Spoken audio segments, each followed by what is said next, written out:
Alma grande, magnânimo. O que é ser magnânimo? É ter a alma grande.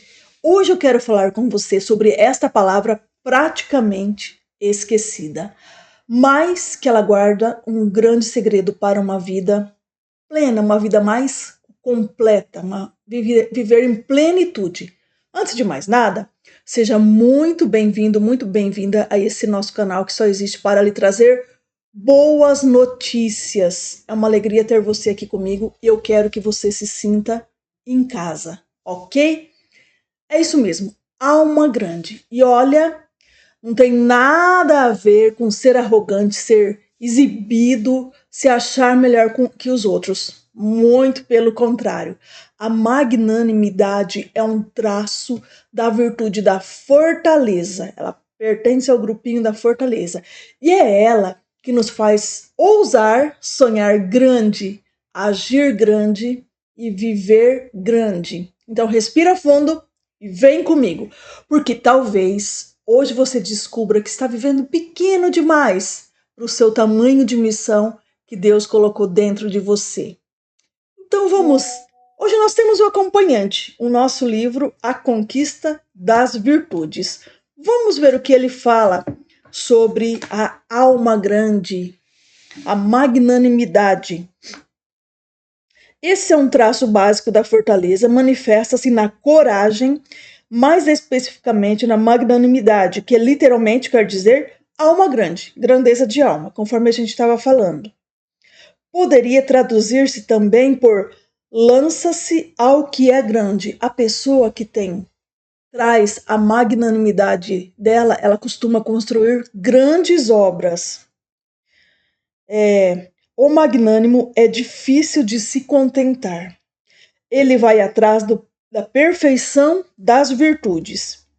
É a vitória do amor e da fortaleza sobre a pusilanimidade. Sabe o que é isso? Alma pequena, mesquinhez e conformismo. Então, se nós estamos sendo mesquinhos e nos conformando, a gente precisa vencer isso.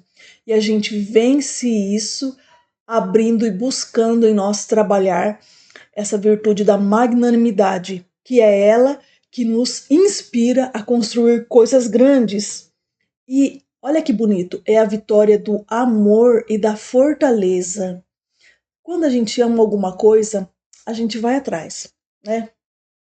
Então vamos lá. A magnanimidade é a força que nos move a sair de nós mesmos, a fim de nos prepararmos para empreender obras valiosas em benefício de todos. Não é só para mim, é para todos. A primeira obra valiosa em favor de muitos é lutarmos para ser santos, que é a vocação dos batizados, pois é uma grande verdade que essas crises mundiais são crises de santos. O mundo precisa ter mais santos. Não estamos falando assim, claro que é bem-vindo. A gente não está falando assim de santos canonizados. Não, pessoas que buscam viver a verdade, o amor e buscam a Deus. Depois, há grandes metas, objetivos e iniciativas valiosas, familiares, culturais, profissionais, patrióticas, sociais, que é preciso encarar, olha aqui, sem encolher-se. Então, eu preciso encarar as grandes metas, os objetivos. Eu preciso encarar, tipo assim, alguma meta com a minha família, meta cultural, para eu melhorar, profissionalizante, me profissionalizar, alguma coisa patriota, metas sociais para ajudar as pessoas. E não esperar que os outros as realizem e nos sirvam de bandeja, tudo feito para nós colaborarmos de vez em quando com eles. Olha, isso aqui tem acontecido muito. Então, nós nos acostumamos a receber algumas coisas assim, e a gente colabora só um pouquinho, dá pequenos passos. Só que isso não está certo. Isso não contribui para uma vida plena para nós. Então, quando nos falta alguma coisa, é porque nós estamos faltando dar aquele passo firme em direção àquilo. Caminhante são os teus passos. O caminho e nada mais. Caminhante não há caminho. Faz-se caminho ao andar. Aqui a gente está falando de dar passos, né? Quer dizer, a gente consegue fazer o caminho andando. A gente vai conseguir aprender a fazer as coisas fazendo. No homem magnânimo não se alberga a mesquinhez, não se interpõe a sovinice, nem o cálculo egoísta, nem a trapaça interesseira. Então eu vou calcular aquilo lá vai ser bom para mim ou não. Não, na pessoa magnânima não existe esse traço. Quem começa a calcular e a se poupar, pensando demais se vai dar ou não vai dar, se vai custar muito ou se vai custar pouco, se haverá tempo, se compensa o esforço, que vantagem terá? Esse nunca sairá do acostamento, nunca entrará na estrada grande, nunca sairá da mediocridade, da passividade e chegará ao fim da vida com as mãos vazias. Olha que sério isso daqui. Agora vamos fazer um pensamento invertido aqui, ó. Se nós estamos nos sentindo no acostamento, se nós estamos percebendo que nós estamos esperando as coisas acontecerem, se nós estamos percebendo que nós estamos calculando tudo, calculando quanto que vai custar, qual é a vantagem que tem para mim, será que não é justamente isso que esteja atrapalhando o desenrolar da minha vida? Para se pensar, né? A Bíblia, no livro dos Provérbios, diz dessas almas pequenas: o preguiçoso se julga prudente, acha-se perspicaz e é míope, morre sem ver.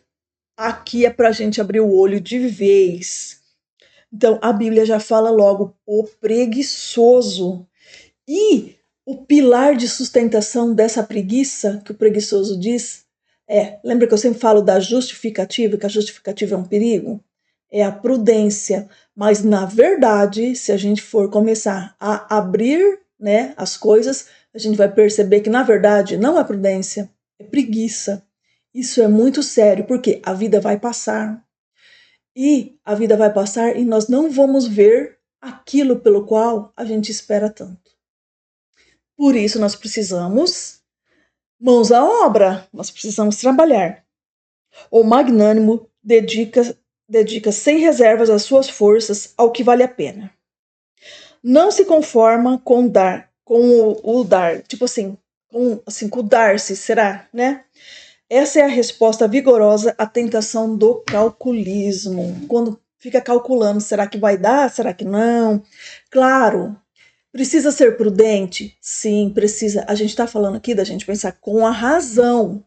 Nós não estamos falando de fazer as coisas às doidas. Não, nós precisamos ter a razão. Aí por isso que nós precisamos ir treinando para a gente pegar o caminho certo para não pender nem para um lado nem para outro lado. A alma grande é generosa, por isso detesta os vícios dos falsos magnânimos. Os falsos magnânimos. A petulância, o exibicionismo, a vaidade, a ambição no sentido de ganância, a procura de compensações. Esse aqui é o falso magnânimo. Dá-se sem pedir nada em troca e pratica o conselho de Jesus, que a tua mão esquerda não saiba o que faz a direita. Esse aqui é a pessoa magnânima. O mundo precisa mais de pessoas magnânimas, não é verdade? A magnanimidade é ânimo grande, alma ampla, onde cabem muitos. Esta é uma das mais belas características da magnanimidade. No coração magnânimo não cabem apenas os familiares, os amigos e os colegas, cabem muitos. Quer dizer, a pessoa, vamos supor, a pessoa que tem condições, ela fala assim: Cara, se eu conseguir construir um hospital, ela não está pensando só nela. Isso aqui vai ajudar muitas pessoas. É nesse sentido a questão da magnanimidade. É alguma coisa que vai ajudar não só os familiares e os amigos, mas as pessoas que estão à volta. Precisa ser a construção de um hospital? Não. Mas se a gente se sente impelido a fazer alguma coisa que vai contribuir com as pessoas e que vai tirar a gente da zona de conforto, vale a pena. Tem uma visão larga, enxerga longe e vê um campo enorme para fazer o bem. E percebe que alguém, ele mesmo, tem de fazê-lo. Agora, pensa comigo. Você já pensou? Se a gente percebe que pode fazer o bem e não vai fazer esse bem, pensa lá no fim da vida. Como é que vai ser isso? Por isso, sabe trabalhar para o futuro sem pressa de saborear logo os resultados. Então, a pessoa magnânima, ela vai trabalhando, ela vai fazendo suas construções, pensando só nela? Não, pensando mais amplamente. Pensando só no agora? Não, pensando também no futuro. E ela vai fazendo as suas construções com diligência, vai trabalhando. Não é só para ela. Esse que é o X do PTO. Agora a gente não pode pensar que viver pequeno tem seu custo, tem seu risco. E esse é um ponto muito delicado, porque viver pequeno pode parecer confortável. Agora pensa, como que vai sair caro esse viver pequeno, esse você se sentir impelido a fazer alguma coisa e não se mexer. Vai custar sonho, vai custar tempo, vai custar vida. Isso que é o mais importante, vai custar vida. Quantas vezes a gente se apequena por medo de errar, por preguiça de tentar, por vergonha do que os outros vão pensar ou falar de nós. E aí a gente vai deixando essas coisas para trás e a vida vai ficando estreita, sem cor, sem sabor e sem brilho. Agora por aí, a vida está estreita, sem cor, sem sabor, sem brilho? Aonde será que eu preciso mexer para ajustar isso? É uma reflexão que a gente precisa estar sempre fazendo. Ó, tem outro exemplo assim da escritura. Imagine Davi diante de Golias. Se ele tivesse pensado, ah não, Golias não. Golias é muito grande. Não, esse não. Imagine só como teria sido a história. Maria diante do anjo. Se ela fala assim, ai, é uma missão muito bonita, uma missão muito grande, mas eu sou uma pessoa muito humilde. Imagina que, na verdade, essa nem é a verdadeira humildade. Ela foi muito, e é, né, corajosa. Ela foi muito magnânima para exercer a função dela. Agora imagine os apóstolos, né, que são as testemunhas de Jesus diante do mundo, que eles saíram pregando essa novidade. Imagina se eles tivessem falado: ah, não, é muita coisa, ah, não, é muito arriscado. Imagine como teria sido a nossa história hoje se todos eles não tivessem sido fortes. Imagina. Ó, todos poderiam ter vivido pequeno, mas eles escolheram a grandeza de alma. Tem outra coisa, a parábola dos talentos. Então, pensa comigo na parábola dos talentos. O Senhor entrega 5 talentos. Para um, 2, para outra pessoa, 2, e para outra pessoa, 1. O talento, o talento seria esse um empreendimento que eles teriam que fazer. 2 deles vão lá e multiplicam. O que tinha 5, multiplicou. E pensa, para aí, eu percebi não. Outro dia eu vi que um talento, se eu não me engano, era equivalente hoje a 35 quilos de ouro. Então, o que recebeu um talento não recebeu pouca coisa, não. Então tá. E Deus deu conforme a capacidade. Deus nos dá conforme a capacidade. Ele vai dar uma coisa para a gente construir conforme a nossa capacidade, nem mais nem menos. Então, o que comportava 5, foram 5 e ele multiplicou mais 5. O que comportava 2, 2 e multiplicou mais 2. Só que o que comportava um talento, esse ficou com medo e ele acabou fazendo o quê? Enterrando o talento. E, a hora que ele enterrou o talento, guardou bonitinho lá o talento. O que ele esperava? Que Deus fosse chegar para ele. Ah, tudo bem, eu compreendo, só que não foi nada disso. E o Senhor não elogiou ele por ser cauteloso, muito pelo contrário, chamou ele de preguiçoso. A gente precisa tomar cuidado, porque essa parábola ela vai ensinar para nós alguma coisa essencial. Viver pequeno, esconder talentos, evitar risco e medo de errar não é virtude, é omissão. E a gente precisa começar a, de fato, definir as palavras e as coisas como elas são. Tomar cuidado com narrativas, nomear as coisas como elas são. Para quê? Para que a gente não seja iludido, que a gente não caia na ilusão e acaba ferrando conosco mesmos. Voltando à magnanimidade, ela é o contrário disso. Ela é investir os talentos que Deus confiou em nós. Mesmo quando dá um medinho, mesmo quando parece arriscado. Lembrando, a gente sempre vai usar todas as virtudes.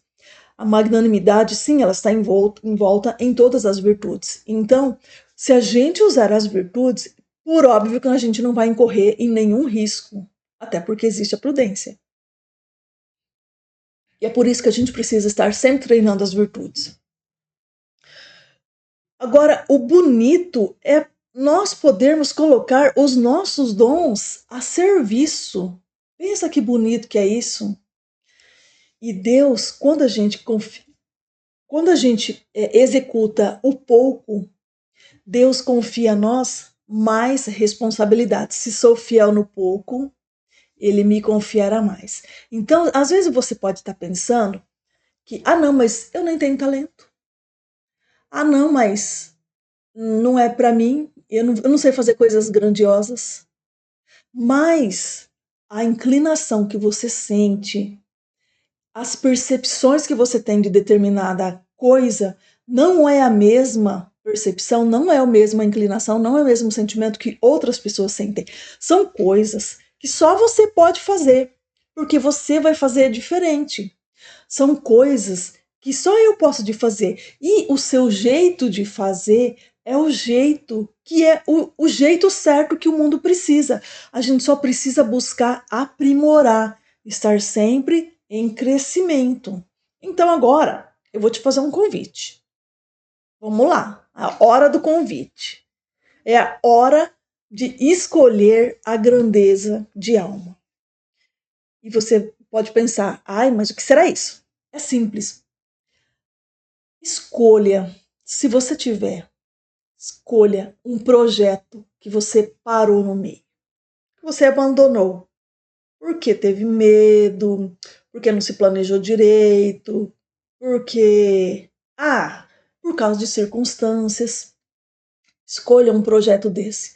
Talvez esse seja um projeto onde empenhar e desenvolver a magnanimidade. Esse projeto seu pode ser alguma coisa que alguém está esperando, é uma resposta de alguém. Deixa eu refazer a frase. Esse projeto seu talvez seja a resposta à oração de alguém. Compreende? Então, por isso, a gente não pode travar. A gente precisa começar a se mexer, a se movimentar. Ou talvez, vem uma coisa aqui, pedir o perdão e reconstruir uma amizade, uma ponte, um relacionamento. Isso também é uma atividade que vai exigir grandeza de alma. Outra coisa, às vezes você tem vontade de fazer alguma coisa que precisa de um curso há muito tempo. Às vezes você tem ideias de livro que alguém está esperando para ler, para ajeitar a sua vida em algum aspecto. Ou você consegue ajudar alguém em silêncio. Tá vendo? Todas essas atividades são atividades que a gente pode estar desenvolvendo a magnanimidade. Não precisa ser assim, construir uma ponte não sei aonde. Então, são coisas que estão acessíveis a nós. O que eu quero dizer é o seguinte: quem vai construir a ponte, quem vai construir o hospital, tem acesso a isso. As obras que eles vão fazer não vão causar assim esforço extenuante a eles. Agora, as nossas obras, as coisas que a gente tem acesso, a gente não pode deixar parada, a gente precisa dar andamento. E é importante que a gente pense em dar um passo à frente e sair da zona de conforto, de conforto. Porque assim, saindo da nossa zona de conforto, aí a gente vai fazer a nossa vida rodar com mais beleza. E eu tenho certeza que ao a gente executar esses passos, a nossa vida começa a ser transformada. Nós vamos começar a ver, a enxergar a vida de uma maneira diferente. Só lembrando, magnanimidade, ela não é vaidade. A magnanimidade, ela é a fidelidade da gente ir construindo os nossos tijolinhos em algo valioso. E o mundo precisa de algum talento que você tem. Seja para fazer uma comida gostosa, para ajeitar uma casa legal, deixar assim, se você gosta de ajeitar as coisas, não deixa para depois. Combinado? É a hora da gente honrar aquilo que a gente recebeu, não enterrar nossos talentos, não desperdiçar a oportunidade de quem a gente pode ser, ou melhor, de quem a gente nasceu para ser. Então, que essa semana ela seja guiada por essa virtude, a grandeza de alma. Vamos se mexer, vamos viver grande, que você nasceu certamente para ser grande. E se essa mensagem fez sentido para você, me ajuda a espalhar boas notícias pelo mundo, curtindo, compartilhando e comentando. Eu espero que tenha ajudado você em algum aspecto e que você consiga dar os seus passos. Um abraço, fica com Deus e até a próxima. Tchau.